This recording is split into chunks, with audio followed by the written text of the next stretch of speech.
नमस्कार। जय माता दी सबको। कैसे हैं आप लोग? उम्मीद करता हूँ आप लोग अच्छे हैं, खुशी हैं, ठीक हैं।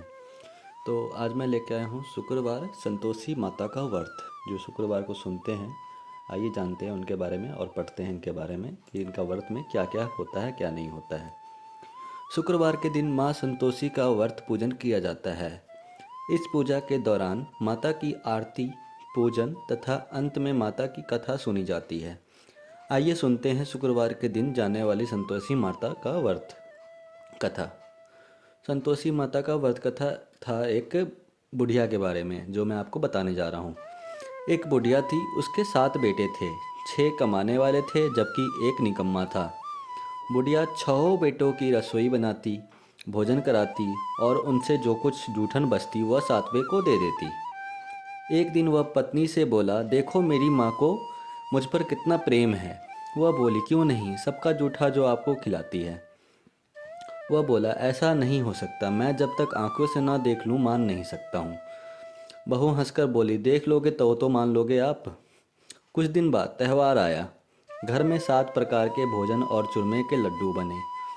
वह जांचने के लिए अपने सिर पर एक पतला सा वस्त्र लिया और रसोई घर में सो गया। वह कपड़े में से सब देख रहा था। 6 भाई भोजन करने आए।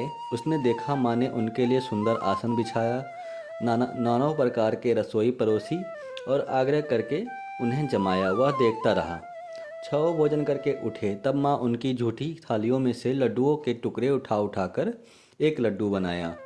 जूठन का साफ करने के बाद बुढ़िया माँ ने उसे पुकारा, बेटो 6 भाई ने भोजन कर लिए हैं, अब तू ही बाकी है, अब तू उठकर आ जा इधर। वह कहने लगा, माँ मुझे भोजन नहीं करना, मैं अब परदेश जा रहा हूँ। माँ ने कहा, कल जाते हो सो आज चले जाओ। वह बोला, हाँ आज ही जा रहा हूँ। यह कहकर वह घर से निकल गया। चलते समय पत्नी की याद आई। वह गौशाला के कंडे में उपले थाप रही थी, मतलब गोबर थाप रही थी। वहाँ जाकर वह बोला, हम जावे परदेश आवें कुछ काल, तुम रहियो संतोष से धर्म आपन पाल। वह बोली, जाओ पिया आनंद से हमारो सोच हटाए, राम भरोसे हम रहें ईश्वर तुम्हें सहाय। 2 निशानी आपन देख धरो हिमधीर, सुधी मति हमारी बरस्यो रखियो मन गंभीर। वह बोला, मेरे पास तो कुछ नहीं, यह अंगूठी है सो ले लो, अपनी कुछ निशानी मुझे दे दो। वह बोली, मेरे पास क्या है, यह गोबर भरा हाथ। और यह कहकर उसकी पीठ पर गोबर के हाथ की एक थाप मार दी। वह चल दिया वहाँ से। चलते चलते दूर देश पहुँचा, परदेश में नौकरी में खोजने के लिए। वहाँ एक साहूकार की दुकान थी। वहाँ जाकर कहने लगा, भाई मुझे नौकरी पर रख लो। साहूकार ने कहा कि मुझे ज़रूरत तो है, आओ मैं देखता हूँ। तो लड़का ने पूछा, तनख्वाह क्या दोगे? साहूकार ने कहा, काम देखकर दाम मिलेगा। साहूकार की नौकरी मिली। वह सुबह 7 बजे से लेकर 10 बजे रात तक नौकरी पर जाने लगा। कुछ दिनों में दुकान का सारा लेन देन, हिसाब किताब, ग्राहकों का माल बेचना, सारा काम करने लगा। साहूकार के 7 बेटे थे और 8 नौकरे। ये सब चक्कर खाने लगे। यह तो बहुत होशियार बन गया। सेठ ने भी काम देखा और 3 महीने में ही उसे आधे मुनाफे का हिस्सेदार बना लिया। वह कुछ वर्ष में ही नामी सेठ बन गया और मालिक सारा कारोबार उस पर छोड़कर चला गया। इधर उसकी पत्नी को सास ससुर दुख देने लगे। सारी गृहस्थियाँ का काम करा के उसे लकड़ी लेने जंगल में भेजते रहे। इस बीच घर के आटे से जो भूसी निकलती उसकी रोटी बनाकर रख दी जाती और फूटे नारियल की नरोली में पानी दे देती। एक दिन वह लड़की लकड़ी लेने जा रही थी। रास्ते में बहुत सी स्त्रियां संतोषी माता का व्रत करती दिखाई दी। वह वहां खड़ी होकर कथा सुनने लगी और पूछा, बहनों तुम किस देवता का व्रत करती हो और उसके करने से क्या फल मिलता है? यदि तुम इस व्रत का विधान मुझे समझा कर कहोगे तो मैं तुम्हारा बड़ा एहसान मानूंगी।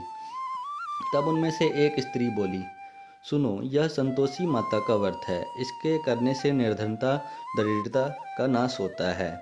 जो कुछ मन में कामना हो सब संतोषी माता की कृपा से पूरी होती है। तब उसने उससे व्रत की विधि पूछी। वह भक्तिन स्त्री बोली, 1.25 आने का गुड़ चना ले लेना, इच्छा हो तो 5.25 आने का लेना, या 1.25 रुपये का भी सहूलियत के अनुसार लेना। बिना परेशानी और श्रद्धा व प्रेम से जितना भी बन पड़े सवाई लेना। प्रत्येक शुक्रवार को निराहार रहकर कथा सुनना। इसके बीच कर्म टूटे नहीं, लगातार नियम पालन करना। सुनने वाला कोई न मिले तो घी का दीपक जलाकर उसके आगे या जल के पात्र का सामने रखकर कथा कहना। जब कार्य सिद्ध न हो, नियम का पालन करना हो और कार्य सिद्ध होने जाने पर व्रत का उद्यापन करना। 3 मास में माता फल पूरा करती है।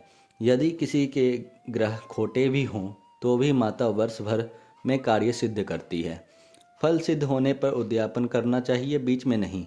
उद्यापन में 2.5 सेर आटे का खाजा तथा इसी परिमाण से खीर तथा चने का साग करना। 8 लड़कों को भोजन कराना, जहाँ तक मिले देवर जेठ भाई बंधु के हों, ना मिले तो रिश्तेदार और आसपास के पड़ोसियों को बुला लेना। उन्हें भोजन कराना, यथा शक्ति दक्षिणा देना, माता का नियम पूरा करना। उस दिन घर में खटाई ना खाना। यह सुन बुढ़िया के लड़के की बहू चल दी। व्रत का प्रण कारण और संतोषी माता का दर्शन देना चाहिए। रास्ते में लकड़ी के बोझे को बेच दिया। उन पैसों को गुड़ चना ले माता के व्रत की तैयारी करें। आगे चली और सामने मंदिर देखकर पूछने लगी, यह मंदिर किसका है? सब कहने लगे, संतोषी माता का मंदिर है यह। सुनकर माता के मंदिर में जाकर चरणों में लौटने लगी। दीन हो विनती करने लगी, माँ मैं निपट अज्ञानी हूँ, व्रत के कुछ भी नियम नहीं जानती हूँ, मैं दुखी हूँ। हे माता जगत जननी, मेरा दुख दूर कर, मैं तेरी शरण में हूँ। माता को दया आई। एक शुक्रवार बीता कि दूसरे को उसके पति का पत्र आया और तीसरा शुक्रवार को उसका भेजा हुआ पैसा आ पहुँचा। यह देख जेठ जेठानी ने मुँह सिरोकने लगे। लड़के ताने देने लगे। काकी के पास पत्र आने लगे, रुपया आने लगा, अब तो काकी की खातिर बढ़ेगी। बेचारी सरलता से कहती, भैया कागज आवे रुपया आवे, हम सब के लिए अच्छा है। ऐसा कहकर आंखों में आंसू भरकर संतोषी माता के मंदिर में मातेश्वरी के चरणों में गिरने लगी और रोने लगी। माँ मैंने तुमसे पैसा कब मांगा है? मुझे पैसे से क्या काम, मुझे तो अपने सुहाग से काम है, मैं तो अपने स्वामी के दर्शन मांगती हूँ। तब माता ने प्रसन्न होकर कहा, जा बेटी तेरा स्वामी आएगा। यह सुनकर खुशी से बावली होकर घर में जाकर काम करने लगी। अब संतोषी माँ विचार करने लगी, इस भोली पुत्री को मैंने कह तो दिया है कि तेरा पति आएगा, लेकिन कैसे? वह तो उस स्वरूप में है भी याद नहीं करता। उसे याद दिलाने को मुझे ही जाना पड़ेगा। इस तरह माता जी उस बुढ़िया के बेटे के पास जा स्वरूप में प्रकट होने कहने लगी, साहूकार के बेटे सो रहा है या जागता है? वह कहने लगा, माता सोता भी नहीं जागता भी नहीं हूँ, कहो क्या आज्ञा है? माँ कहने लगी, तेरे घर बार कुछ है कि नहीं? वह बोला, मेरे पास सब कुछ है, माँ बाप है, बहू है, क्या कमी है? माँ बोले, पुत्र तेरी बहू घोर कष्ट उठा रही है, तेरे माँ बाप उसे परेशानी दे रहे हैं, वह तेरे लिए तरस रही है, तू उसकी सदु ले। वह बोला, हाँ माता जी हाँ, मैं तो जानता हूँ, मालूम है, परंतु जाऊँ तो जाऊँ कैसे? परदेश की बात है, लेन देन का कोई हिसाब नहीं, कोई जाने का रास्ता नहीं आता, कैसे चला जाऊँ? माँ कहने लगी, मेरी बात मान, सवेरे नहा धोकर संतोषी माता का नाम ले, घी का दीपक जलाकर दंडवत कर दुकान पर जा बैठ। माता ऐसा कहकर वहाँ से चली गई। देखते देखते सारा लेन देन चुक जाएगा, जमा का माल बिक जाएगा, सांझ होते होते धन की भारी ढेर लग जाएगा। अब बूढ़े की बात मानकर वह नहा धोकर संतोषी माता को दंडवत घी का दीपक जलाकर दुकान पर जा बैठा। थोड़ी देर में देने वाले रुपया लाने लगे, लेने वाले हिसाब लेने लगे। कोठे में भरे सामान के खरीदार नकद दाम दे सौदा करने लगे। शाम तक धन की भारी ढेर लग गया। मन में माता का नाम लेकर चमत्कार देख प्रसन्न होकर घर ले जाने के वास्ते गृहन कपड़ा सामान खरीदने लगा। यह काम से निपट तुरंत घर को रवाना हुआ। उधर उसकी पत्नी जंगल में लकड़ी लेने जाती है। लौटते वक्त माता जी के मंदिर में विश्राम करती हैं। वह तो उसके प्रतिदिन रुकने का जो स्थान ठहरा।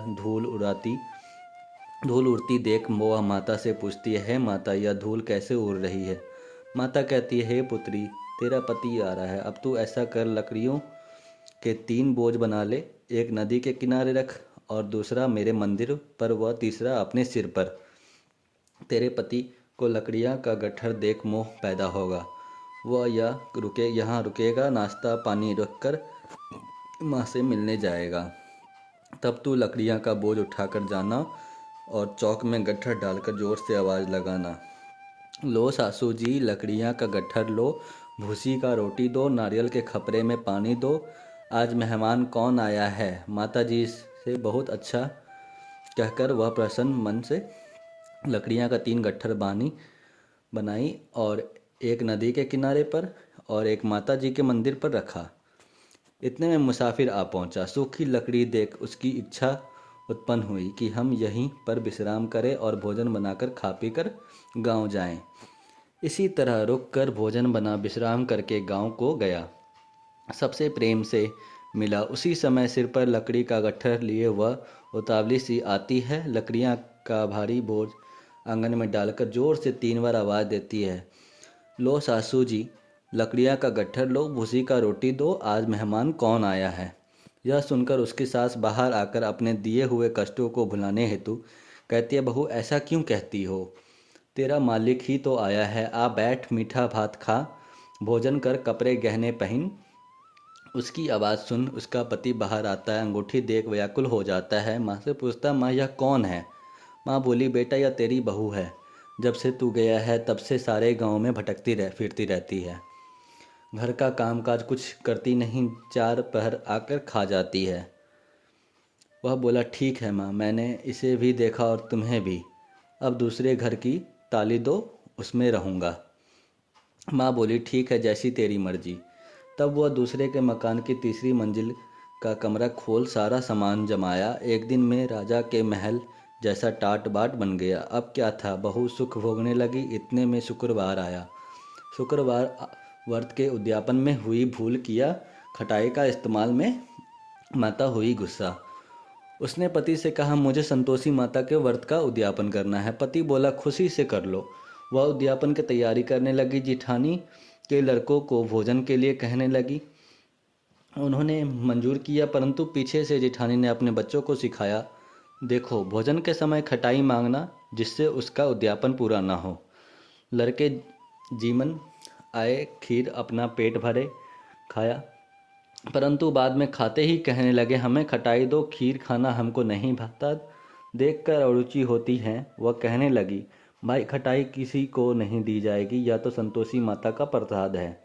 लड़के उठ खड़े हुए, बोले, पैसा लाओ। भोली बहू कुछ जानती नहीं थी। उन्होंने पैसे दे दिए। लड़के उसी समय उठकर इमली खटाई लेने खाने लगे।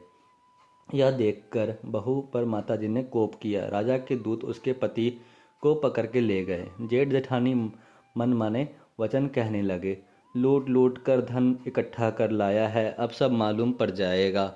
जब जेल की मार खाएगा। बहू से यह सहन नहीं हुआ। रोती हुई माता जी के मंदिर गई। कहने लगी, हे माता, तुमने क्या किया? हंसा कर अब भक्तों को रुलाने लगी। माता बोली, बेटी, तूने उद्यापन करके मेरा व्रत भंग किया है।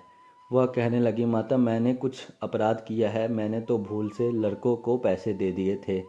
मुझे क्षमा करो, मैं फिर तुम्हारा उद्यापन करूंगी। माँ बोली, अब भूल मत करना। वह कहती है, अब भूल नहीं होगी। अब बतलाओ वे कैसे आएंगे? माँ बोली, जा पुत्री, तेरा पति तुझे रास्ते में आता मिलेगा। वह निकली। राह में पति आता मिला। वह पूछी, कहाँ गए थे? वह कहने लगा, इतना धन जो कमाया है उसका टैक्स राजा ने मांगा था, वह भरने गया था। वह प्रसन्न हो बोली, भला हुआ, अब घर चलो। कुछ दिन बाद फिर शुक्रवार आया। फिर किया व्रत का उद्यापन। वह बोली, मुझे फिर माता का उद्यापन करना है। पति ने कहा, करो बहू। फिर से जेठ के लड़कों को भोजन को कहने गई। सब लोग पहले ही खटाई मांगना शुरू कर दिए। लड़के भोजन से पहले कहने लगे, हमें खीर नहीं खानी, हमारा जी बिगड़ता है, कुछ खटाई खाने को दो। वह बोली, खटाई किसी को नहीं मिलेगी, आना है तो आओ। वह ब्राह्मण के लड़के को लाकर भोजन कराने लगी। यथाशक्ति दक्षिणा की जगह एक फल उन्हें दे दिया। संतोषी माता प्रसन्न हुई। माता की कृपा होते ही 9वें मास में उसके चंद्रमा के सामन सुंदर पुत्र प्राप्त हुआ। पुत्र को पाकर प्रतिदिन माता जी के मंदिर को जाने लगी। माँ ने सोचा, यह रोज आती है, आज क्यों न इसके घर चलूं। यह विचार कर माता ने भयानक रूप बनाया। गुड़ चने से सना मुख, ऊपर सूंड के सामान ओट, उस पर मक्खियाँ भिन भिन कर रही थी। दहली पर रखते ही उसकी सास चिल्लाई, देखो रे, कोई चुड़ैल डायनी चली आ रही है, लड़कों इसे भगाओ नहीं तो किसी को खा जाएगी। लड़के भगाने लगे, चिल्लाकर खिड़की बंद करने लगे। बहू रोशनदान से देख रही थी। प्रसन्नता से पगली बन चिल्लाने लगी, आज मेरी माताजी मेरे घर आई हैं, वह बच्चे को दूध पीने से हटाती हैं। इतने से सास का क्रोध फट पड़ा। वह बोली, क्या उतावली हुई है, बच्चे को पटक दिया। इतने में माँ के प्रताप से लड़के ही लड़के नजर आने लगे। वह बोली, माँ, मैं जिसका व्रत करती हूँ यह वही संतोषी माता है। सबने माता जी के चरण पकड़ लिए और विनती करने लगे, हे माता, हम मूर्ख हैं, अज्ञानी हैं, तुम्हारे व्रत की विधि हम नहीं जानते। व्रत भंग कर हमने बड़ा अपराध किया है। जग माता, आप हमारा अपराध क्षमा करो। इस प्रकार माता प्रसन्न हुई। बहू को प्रसन्न हो, जैसा फल दिया वैसा माता सबको दे, जो पढ़े उसका मनोरथ पूर्ण हो। जय संतोषी माँ। ये थी संतोषी माता की व्रत कथा। और अगर आपको नहीं समझ में आई होगी तो आप दोबारा सुन लेना, जैसे आपको समझ में आ जाए, क्योंकि ये पढ़ने से बोलने से संतोषी माता खुश होती हैं और आपको मन चाहा आपको वरदान देती हैं। तो आपको कैसी लगी ये वीडियो, आप इसको लाइक शेयर कमेंट करके आप मुझे बताना। और आप नए हो तो मेरे चैनल को सब्सक्राइब करना कि आगे की वीडियो आपको समय समय पे मिले, आगे की जो व्रत कथा होगी आपको समय समय पे मिले। धन्यवाद, नमस्कार।